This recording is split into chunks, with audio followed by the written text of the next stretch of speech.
జైలులో దస్తగిరికి చైతన్యరెడ్డి బెదిరింపులపై కడపలో విచారణ కొనసాగుతోంది. ఈ అంశంపై టీడీపీ నేత బీటెక్ రవిని విచారణ అధికారులు ఆన్లైన్లో ప్రశ్నించారు.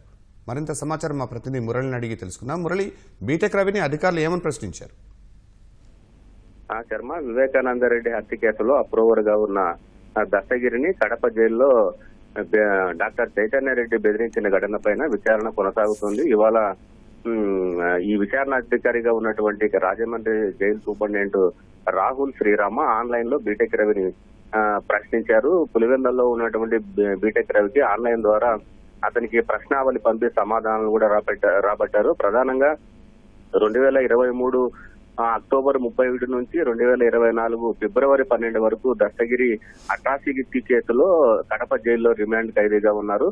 ఇదే సమయంలో నవంబర్ లోనే బీటెక్ రవి కూడా వైసీపీ ప్రభుత్వం పెట్టినటువంటి ఓ కేసులో బీటెక్ రవి కూడా అరెస్ట్ అయ్యి కడప జైల్లో రిమాండ్ ఖైదీలుగా ఉన్నారు.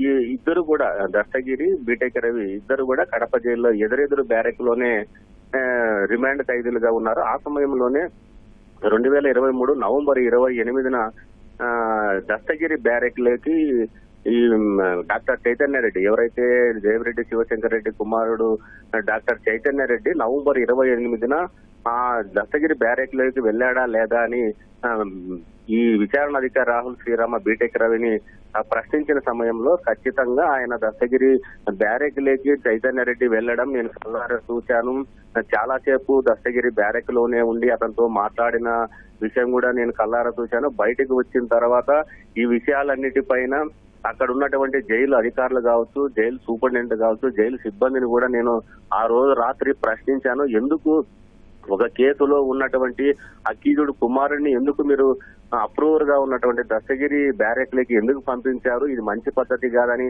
ఆ రోజే నేను ప్రశ్నించానని కూడా ఇప్పుడు విచారణ అధికారి ఎదుట బీటెక్ రవి సమాధానం ఇచ్చారు. దీంతో పాటు ఆ రోజు జరిగినటువంటి సంఘటనలు, సీసీ ఫుటేజ్ అన్ని కూడా భద్రపరచాలని చెప్పినా అది డిలేట్ అయిందని జైలు అధికారులు చెప్పడం పైన ఆయన విస్మయం వ్యక్తం చేశారు. అనేక ప్రశ్నలకు సంబంధించి బీటెక్ రవి విచారణ అధికారి అడిగినటువంటి అన్ని ప్రశ్నలు కూడా సమాధానం చెప్తూ ఆయన సంతకం కూడా చేసి పంపించినట్లు మనకు సమాచారం అవుతుంది. ఈ కేసులో 2 రోజుల పాటు రాహుల్ శ్రీరామ ఇప్పటికే దస్తగిరిని ప్రశ్నించారు, డాక్టర్ చైతన్యరెడ్డిని ప్రశ్నించారు, అప్పటి కడప జైలు సూపరింటెండెంట్ ప్రకాష్ ను కూడా ప్రశ్నించారు.